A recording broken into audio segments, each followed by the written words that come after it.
말씀 사무엘상 3장 1절을 보겠습니다. 사무엘상 3장 1절입니다.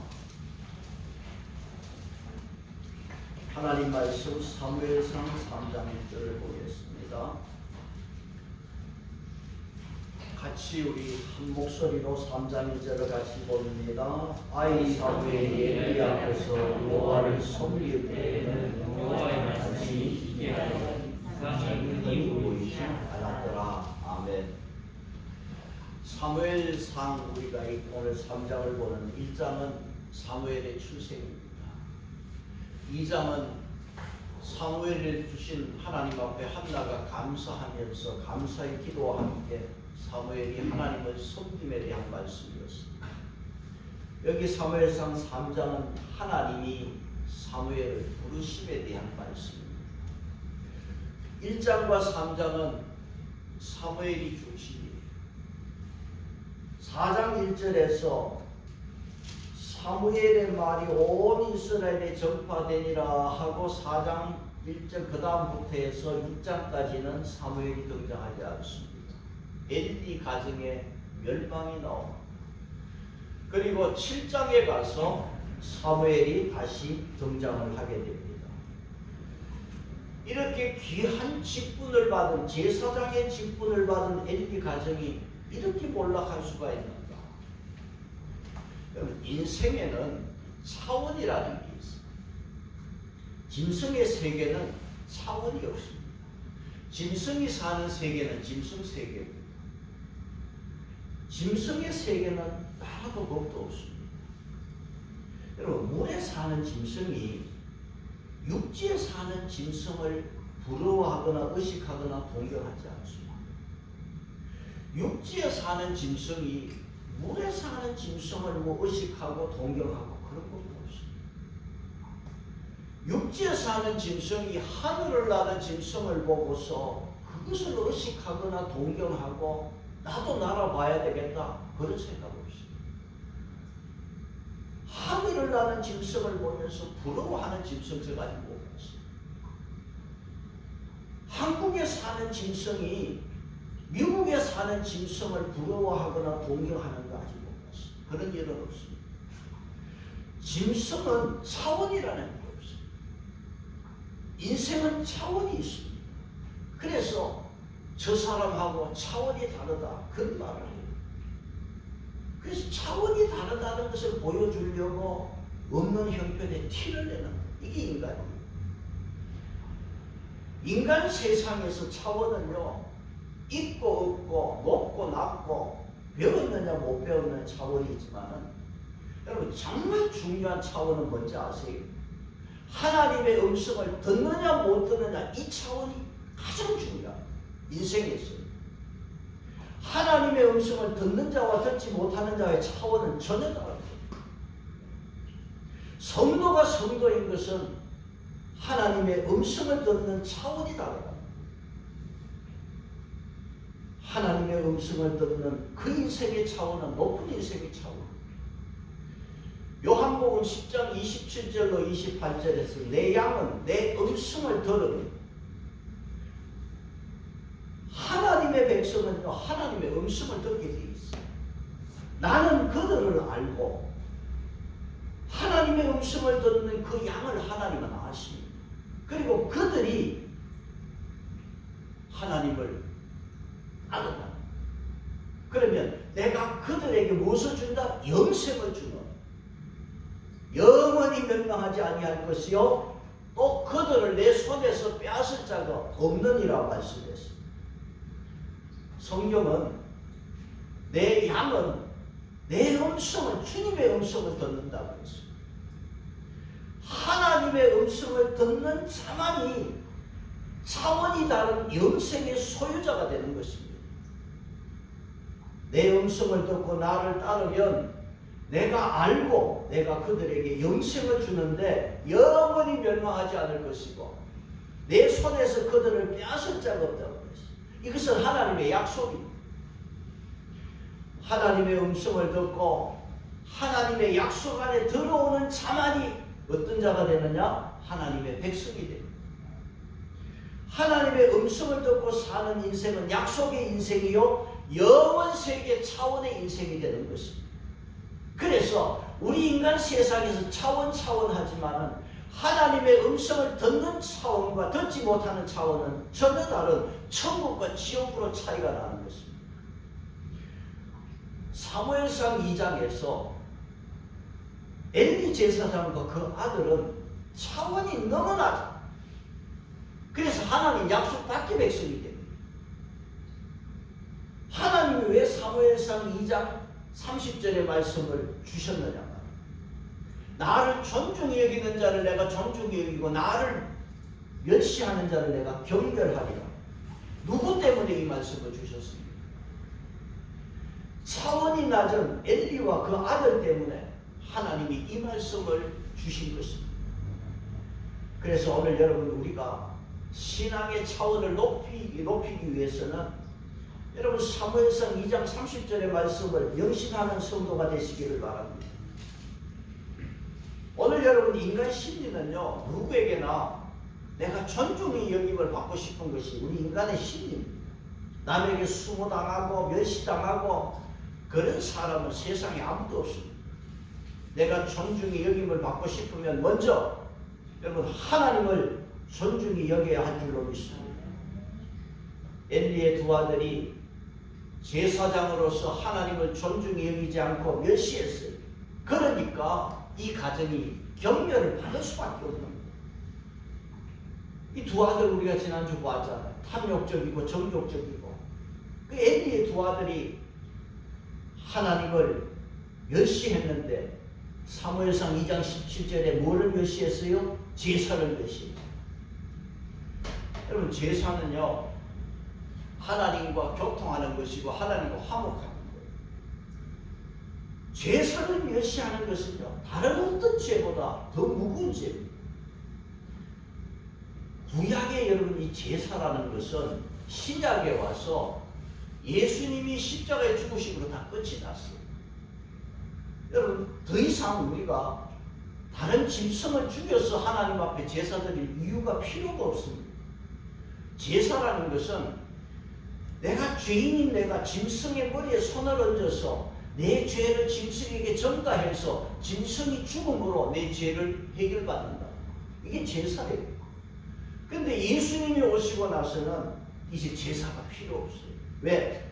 예수님이 십자가에서 단번에 죽으심으로 그 십자가의 보혈을 믿으면 죄사함 받기 때문에 히브리서 10장 11절로 12절에 제사장들은 매일 서서 자주 같은 제사를 드리지만은 이 제사는 언제나 죄를 얻게 하지 못한다.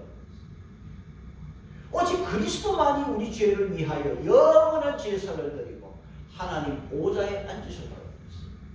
그리고 히브리서 10장 18절에 다시 죄를 위하여 제사를 드릴 것이요. 더 이상 우리가 제사 드릴 이유가 없다고 했어요. 이제 우리는 히브리서 10장 19절에서 예수 그리스도의 피를 힘입어서 우리가 하나님 앞에 성소에 담대하게 나가면 되는 거예요. 구약에서는 제사를 통해서 죄 문제를 해결했지만 신약에 와서는 예수 그리스도의 보혈이 우리 죄를 깨끗하게 하십니다.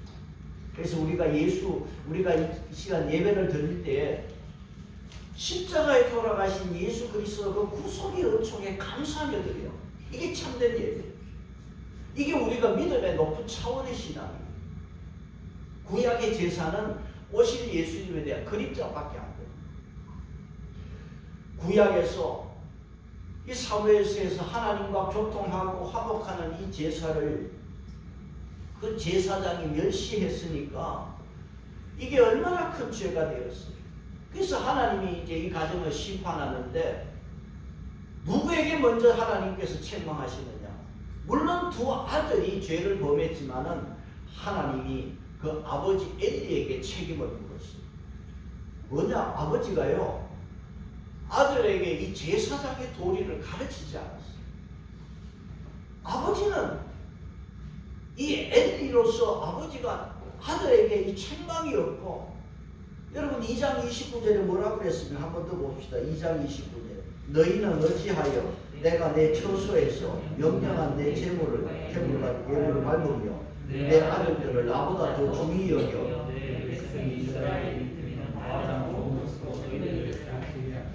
여러분, 내 아들들을, 네 아들을 나보다 왜 더 중히 여기느냐? 여러분, 여기에서 중히 여긴다 이 말씀과 2장 30절에 나를 존중히 여기는, 존중이라는 단어가요, 같은 영어 성경에는 honor하고 같은 단어예요. 명예, 존중 같은 단어를 썼어요. 그러니까 하나님 보실 때 엘리 제사장이 제사장으로서 하나님을 존중히 여기는 거 아니라 자기 아들을 더 존중히 여겼다는 거예요. 하나님이 이건 지금 책망하고 계십니다. 그리고 3장 13절에서 다시 한번 보시면 3장 13절, 내가 그의 집을 영원토록 뭐 하겠다? 심판하겠다고 그에게 말한 것은 그가 아는 이는 그가 자기의 아들들이 저주를 금지하자. 아니, 하나님께서 이 가정에 두 아들이 저주를 자청했어도 아버지로서 금지하지 않았다는 거예요. 지금 엘리 제사장은요, 아버지로서 아들에게 정말 좋은 아버지예요. 정말 좋은 아버지였지만 그 결과는 너무 비참한 거예요. 아버지 제사장은 하나님보다 아들을 더 존중히 여겼고, 그 엘리 제사장의 두 아들은 제사장의 일을 하면서 하나님을 멸시했어요. 그러면 이 집안 끝난 거죠. 하나님을 존중히 여길 때 그 가정에, 그 가문에 미래가 있는 줄 믿습니다. 근데 이 엘리 가정에는 미래가 없어. 그래서 여러분 2장 32절로 우리가 보았잖아요. 36절까지 뭡니까? 이 가정에 노인이었고, 가정에는 어른이 있어야 되는데 어른이었고, 젊어서 죽고, 두 아들이 동시에 같은 날 죽고, 구걸하는 집안이 되고, 뭐냐면 하나님이 얼마나 싫었으면 엘리 제사장 집안에 이렇게 심판을 하겠느냐. 그리고 더 나아가서 하나님은 말을 딱 끊어버렸어요. 더 이상 말하지 않았어요. 말하고 싶지 않은 거예요. 왜? 영적인 차원이 너무 낮기 때문에. 여러분, 우리가 믿음 생활하면 영적 차원을 올리시기를 바랍니다. 엘리 집안은 영적 차원이 엉망이에요. 그래서 하나님은 말씀을 딱 끊어버려요. 그게 오늘 3장 1절의 말씀이죠. 3장 1절에 어떻게 됩니까? 아이 사무엘이 엘리 앞에서 여호와를 섬길 때에는 여호와의 말씀이 희귀하여 이상이 흙이 보이지 않아요. 말씀이 희귀해요. 무슨 말이냐 하면 하나님이 말씀을 주시지 않았다는 거예요. 여러분, 어떤 세대가 가장 불행한 세대입니까? 하나님의 말씀을 들을 수 없는 세대가 불행한 세대. 제사장이 없어서도 아니고 성전이 없어서도 아니고 하나님의 말씀이 없어서 불행합니다. 교회도 많고 목사도 많고 교인도 많지만 하나님 말씀이 희귀해졌어요. 지금 예비 시대예요. 최근에 제가 이 설교에 대한 책을 읽어보면요, 뭐라고 했느냐 하면 가장 성경을 왜곡하고 가장 성경을 잘못 해석하는 데가 교회라고 그랬어요. 심각합니다. 제가 젊은 날에 참 은혜받고 눈물 흘렸던 적이 있었어요. 무슨 눈물을 흘렸냐? 부흥사가요. 성전 건축하는데 전주 이수병원에 눈 팔아서, 눈을 뽑아서 그걸로 판 돈으로 성전 헌금하겠다고 찾아온 사람, 그걸 막 감동적으로 썼어요. 그래서 그걸 막 듣고 울고, 성전 건축할 때 헌금되기 위해서 그런 설교 얼마나 많아. 오늘 현대 시대는요, 설교는 많지만 하나님 말씀이 없는 시대. 제가 영어 성경을 인용할 때 어디에 말씀으로 하고 연결해서 말씀해요. NASB, NIV, 킹제임스 이야기를 해요. 왜 그러냐면 전도사 때나 부목사 때나 방송 설교 들어보면은요, 영어 설교라고 목사 영어 성경에 뭐 이렇게 설교를 해요. 저는 꼭 찾아보면 없어요. 그런 말씀. 목사가 공부 안 했다는 거예요. 그냥 어디서 듣는 소리 하는 거예요. 오늘 여러분, 설교는 많지만 말씀이 희귀한 시대로 살아요. 전기불이 없는 시대보다 말씀이 없는 시대가 더 어두운 시대입니다. 말씀이 희귀하면요 세상이 폐역해지고 악이 그냥 가득 차고 지금 우리가 그걸 느끼고 살죠. 불신자들은 아예 하나님 말씀이 들리지도 않고 듣지도 않아요. 그런데 교인 중에 교회 와서 하나님 말씀이 안 들리고 듣지도 않아요. 뭐냐? 믿음이 없는 사람. 말씀을 들을 수가 없고 들리지 않을 때가 여러분 이게 위기입니다. 공기가 희박하면 살 수 없듯이 말씀이 희박해지면 인간은 좀 짐승과 다를 바가 없어요. 그래서 말씀이 희귀해지면은요 눈에 보이는 것만은 추구하고 그 다음에는 하나님을 대적하고 정욕적이고 탐욕적인 인생이 돼요. 죄를 죄로 여기지 않습니다. 그래서 뭐가 남습니까? 심판밖에 없습니다. 구약의 마지막 책이 말라기서입니다. 말라기서 한번 보세요. 엘리 제사장의 집안처럼 말라기 시대의 구약의 마지막 때 제사장이 얼마나 타락했습니까? 그래서 하나님께서는 선지자 말라기를 보내서 뭐라고 했어요? 좀 누가 성전문을 좀 닫았으면 좋겠다. 예배를 드려도 너무 형식적이에요. 하나님 앞에 제사를 드려도 병든 짐승 가지고 와서 하나님 앞에 드린다. 그러니까 하나님께서 뭐 했냐? 말씀을 딱 끊어버려요. 엘리 제사장 집안처럼 말씀을 딱 끊었는데 얼마 동안? 400년. 그래서 구약의 말라기에서 신약으로 넘어오는데 몇 년이 걸려요? 400년 동안. 그래서 세례 요한이 등장하고 6개월 후에 예수님이 오는 때까지 제사장이 너무너무 타락하고 말씀이 그냥 하나님이 희박해지게 만들고 400년 동안 하나님 말씀이 없는 시대를 만들어버렸어요. 여러분 아브라함 보세요. 믿음 없는 행동을 했어요. 그래서 이스마엘을 낳았을 때 86세였어요. 그런데 하나님이 다시 나타나서 아브라함에게 말씀할 때 아브라함이 99세거든요. 그럼 13년 동안 하나님 말씀 없었어요. 끊어버렸어요. 왜? 아브라함이 믿음 없는 행동을 했어요. 13년 동안 하나님은 아무 말씀을 하지 않았습니다. 오늘 여러분 하나님의 백성이 불행할 때가 언제냐? 하나님의 말씀을 들을 수 없을 때가 불행합니다. 말씀이 희귀해지면 무엇이 또 없느냐? 3장 1절에 뭐가 보이지 않았더라? 이상이 흔히 보이지 않았더라. 이상은 영성이고 비전이에요. 말씀이 귀해지면 하나님이 주신 비전과 꿈이 없어져요. 그러면 뭐 어떻게 되느냐? 망하는 거죠. 여러분 말씀을 내가 들을 수 있다는 거, 말씀이 들린다는 것은 이거는 회복할 수 있고 희망이 있다는 거예요. 엘리 제사장, 그 제사장에게 말씀이 없고 비전이 보이지 않았어. 3장 2절을 볼까요? 3장 2절 같이 봅니다. 엘리의 눈이 점점 어두워졌다.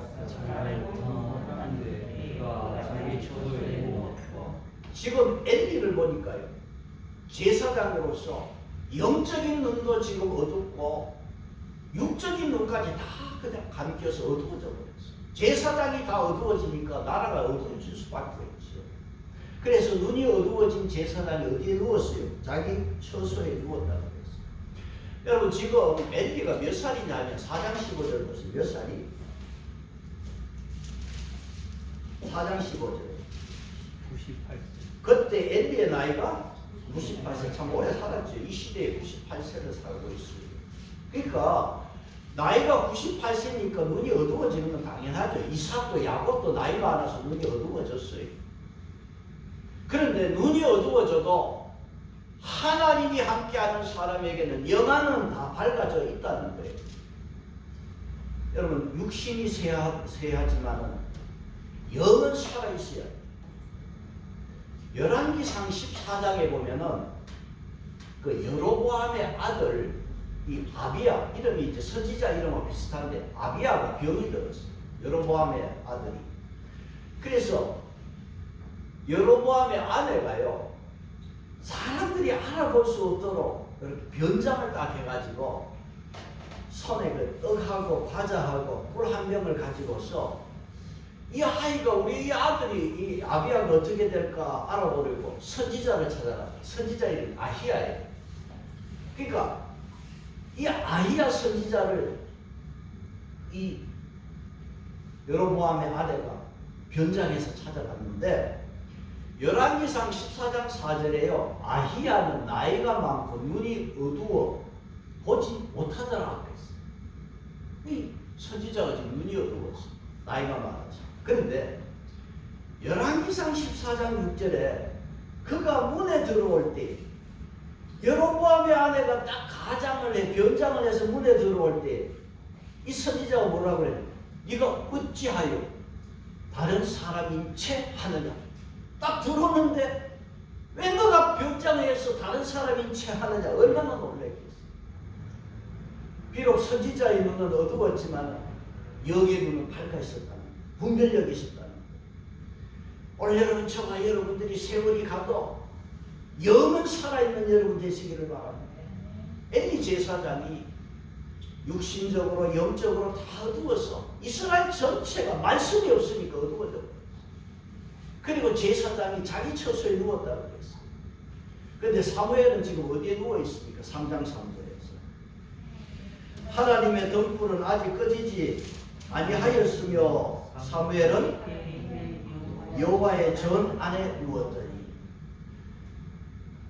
여러분, 제사장은요 하나님 성전에 있는 이 등불이 꺼지지 않도록 저녁부터 새벽까지 켜놓아야 돼요. 하나님의 전에 등불이 꺼지면 안 돼요. 엘리 제사장이 여호와의 궤가 있는, 나이가 비록 많지만은 여호와의 궤가 있는 그 하나님의 전에 누워 있어야죠. 아니면은 나이가 많아서 자기가 일을 할 수 없으면 자기 아들을 시켜서 그 성전 여호와의 그 궤 앞에 덤불을 지키면서 자기 아들이 누워 있어야 되는데 자기 아들은 뭐예요 지금? 선인 사무엘에게 책임을 다 맡기고는 세상 쾌락을 쫓아다니고 있어. 그러니까 사무엘은, 그 어린 사무엘이 졸린 눈을 비비고 성전의 등불을 지키고 있는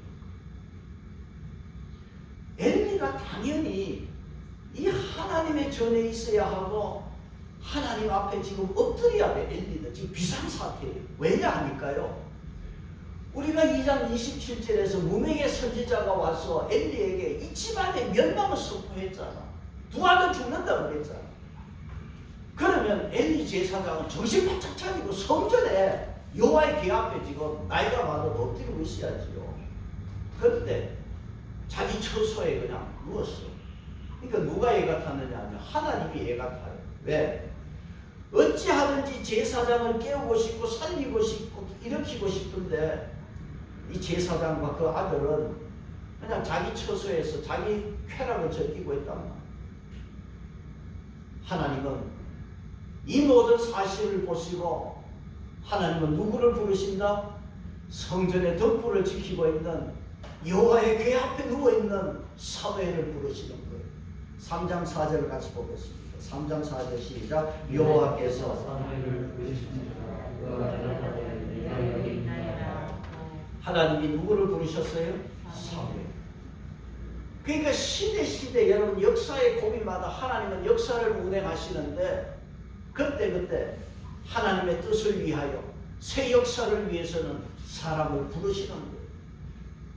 하나님이 모세를 부르십니다. 출애굽기 3장 4절에 모세야 모세를 두 번 불렀어요. 모세가 하나님 찾는 거 아니에요. 하나님이 모세를 찾았잖아요. 3장 10절에 사무엘을 몇 번 불렀어요? 3장 10절에서 여호와께서 임하여 서서 전과 같이 사무엘아 부르시다. 하나님은 사무엘을 불렀어요. 여러분, 하나님이 부르시는 사람은 그 믿음의 인격을 인정하시고 하나님이 사랑하는 종이라는 것입니다. 여러분, 역사를 보세요. 루터와 칼빈을 불러서 종교개혁을 일으켰잖아요.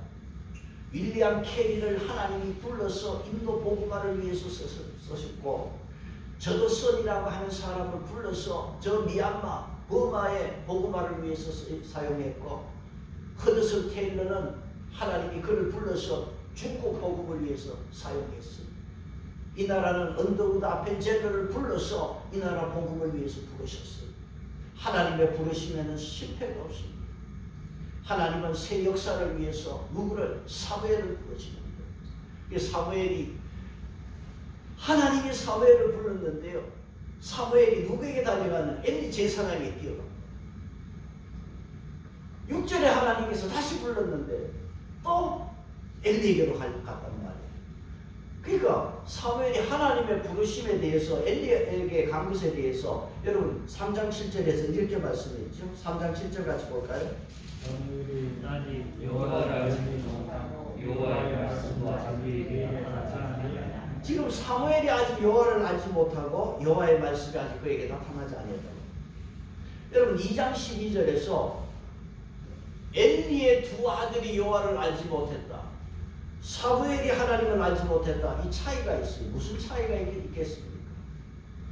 자, 사무엘이 하나님을 모르는 건 아니잖아. 아직 나타나지 아니했다고 그랬어요. 여러분 하나님을 알지 못했다 할 때 어떤 일이 있습니까? 하나님을 알지만은 하나님을 아는 자다운 생활을 하지 못했다는 의미가 있습니다. 그 사람이 누구냐? 엘리 제사장과 그 아들들이 하나님을 알지만은 하나님을 아는 자다운 삶을 살지 않았다. 그런 뜻이 있고 또 하나는 여호와를 또 살깊이 경험하지 못했다는 의미가 있어. 그게 사무엘이에요. 아직 어리거든. 역사가 요세푸스는 이런 말을 했어요. 지금 역대 사무엘 3장에서 사무엘의 나이가 몇 살이냐? 다른 책에는 제가 못 찾는데 역사가 요세푸스가 이야기하는 12살로 보고 있어요. 그러니까 지금 성전에 와서 3살 때 어머니 젖을 떼고 성전에 와서 살기 시작했는 한 9년, 10년 뭐 그렇게 보고 있습니다. 그러니까 지금 사무엘은 아직 어렵고 하나님이 나타난 적이 없기 때문에 하나님은 부르셨지만은 그 하나님의 부르심 앞에서 엘리에게로 달려간 것은 아직도 이 하나님에 대해서 살깊이 경험하지 못했기 때문에 또 우리가 하나님을 알지 못했다는 것은 사사기에 보면 2장 10절에서 그 하나님의 역사를 조상들이 가르치지 않았어. 다 잊어버렸어. 그 후에 일어난 다른 세대는 여호와를 알지 못하고 하나님의 역사가 있었지만은 교육이 제대로 안 됐어. 그 기적과 이적을 행했지만은 후손들이 몰랐을 때 하나님을 몰랐다고 했어. 그 세 가지 유형이 있어. 그러면 사무엘은 아직 어려서 하나님이 자기에게 나타나신 경험이 없었기 때문에 하나님의 부르심에 제사장이 그냥 달려간 거예요. 그러니까 하나님께서는 그 사무엘에게 안 되겠다는 것이 아니라 다시 부르고 또다시 불러주시고 그래서 6절을 보시면 이렇게 말씀했죠. 여호와께서 뭐라고 그랬어요? 다시 사무엘을 부르시고 다시 부르시는 거예요. 8절에 뭐라고 했어요? 세 번째 사무엘을 부르시고 자 여기에서 부르시고 이 히브리 말 야사프는 더하시고 그런 뜻입니다. 더하시고 이 원뜻을 우리 이 성경 번역은 다시라는 말로 번역을 해놨어요. 그러니까 하나님의 부르심에 사무엘은 몰랐지만은 하나님은 중단하지 아니하고 더하시는 거예요. 다시 부르시고 세 번째 부르시고 결국은 하나님은 사무엘하고 뭐 하신다? 대화를 하시는 거예요. 그래서 사무엘이 10절에서 이렇게 말씀했어요. 10절을 같이 보겠습니다. 시작. 여호와께서 임하여서 전과 같이 사무엘아 사무엘이 이르되 말씀하옵소서 주의 이름이 깨어나라. 자, 하나님이 사무엘에게 다시 나타나셔서 하나님의 말씀을 하나님의 사무엘을 부르실 때 사무엘이 말씀하옵소서 주의 종이 듣겠나니. 하나님이 사무엘에게 주신 가장 큰 복이 뭐냐? 엘리 제사장 지방과는 말씀을 끊으면서 말씀이 희박해졌지만 이제는 사무엘에게 하나님이 말씀으로 찾아오셨습니다. 3장 21절을 볼까요? 3장 21절 여호와께서 실로에서 다시 나타나시되 여호와께서 실로에서 여호와의 말씀으로 사무엘에게 자기를 나타내시고 3장 21절에 하나님께서 이 실로에 다시 나타나시고 여러분 이게 다시라고 하는 이 말은 영어 성경은 continue라고 되어 있어요. 계속 하나님은 계속 사무엘에게 나타나셨어요. 거기서 실로에서 사무엘에게 나타나셔서 말씀을 주시고 그 말씀을 가지고 4장 1절로 보시면은 사무엘의 말이 온 이스라엘이 어떻게 됐어요? 전파되니라. 그 다음 4장 그 말씀 뒤에 동그라미가 있지요. 그 다음부터는 4장으로 이어지는 거예요. 그래서 이제 사무엘에게 하나님 말씀이 오고 말씀이 온 이스라엘에게 전파되면서 말씀이 희귀하지 않게 되었다고 하는 것입니다. 여러분, 하나님은 사무엘을 통해서요 이 말씀이 희귀한 시대에 계시의 맥박을 살린 사람. 여러분, 맥박이 끊어지면 죽잖아요. 그런데 이게 계시를 다시 살리고 계시를 다시 이은 사람이 누구냐? 사무엘이. 가인과 아벨이 이 시대에 가인이 아벨을 죽였잖아요. 그리고 가인 시대에 악이 세상에 가득 차고 그 악한 세상인데 창세기 4장 26절에 뭐라고 그랬냐면 그때의 사람들이 비로소 여호와의 이름을 불렀더라. 아벨이 죽고 나서 그 이후에는 여호와의 이름을 부른 사람이 없었어요. 그런데 셋이 아들을 낳고 에노스라 부르고 그때 비로소 하나님의 이름을 불렀더라. 셋은 하나님의 이름을 부르는 이 맥박을 이어간 사람이에요. 그래서 귀중한 사람. 사무엘도 끊어진 계시의 맥박을 다시금 이어주었고 살려준 사람이었어요. 이제 오늘 말씀의 결론입니다. 엘리 제사장은 망합니다. 자, 사무엘은 계시의 맥박을 이어서 이제 일어납니다. 차이가 뭘까요? 첫째는 엘리 제사장이 망하는 것은 하나님을 섬기지 않았습니다. 2장 18절에 뭐라고 그랬습니까? 2장 18절에 사무엘은 어렸을 때에 세마포 에봇을 입고 여호와 앞에서 뭐 했다고 했어요? 섬겼더라고요.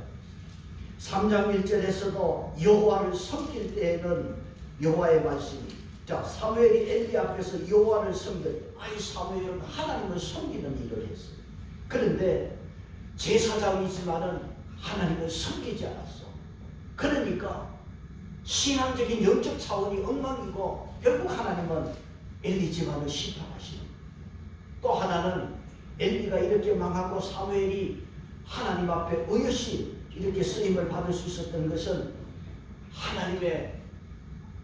사무엘이 하나님 말씀을 들었고 엘리는 말씀이 들리지 않았다. 여러분, 우리가 2장에서 무명의 선지자가 사무엘을 찾아왔잖아요. 말씀을 여러분 들었습니다. 안 들었어요?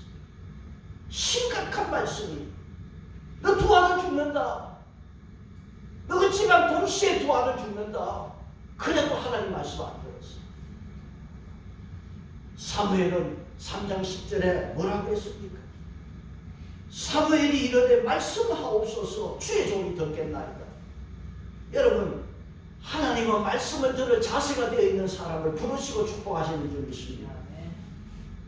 예레미야 32장 40절에요.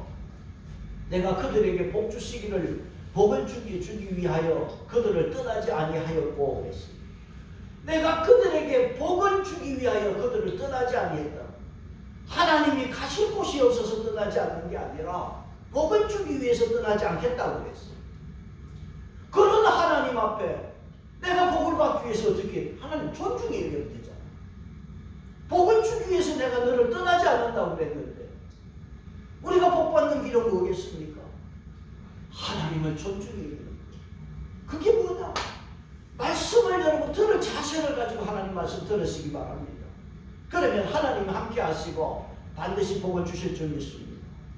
그리고 하나님 말씀이 잘 들리도록 우리가 늘 깨어 기도하시기를 바라고, 특별히 우리와 우리 자녀들이 특별히 말씀이 희귀지만 우리 자녀들이 말씀과 떨어지면 안 되고 말씀에서 희귀하게 해지면은요 여러분 이 축복이 없습니다.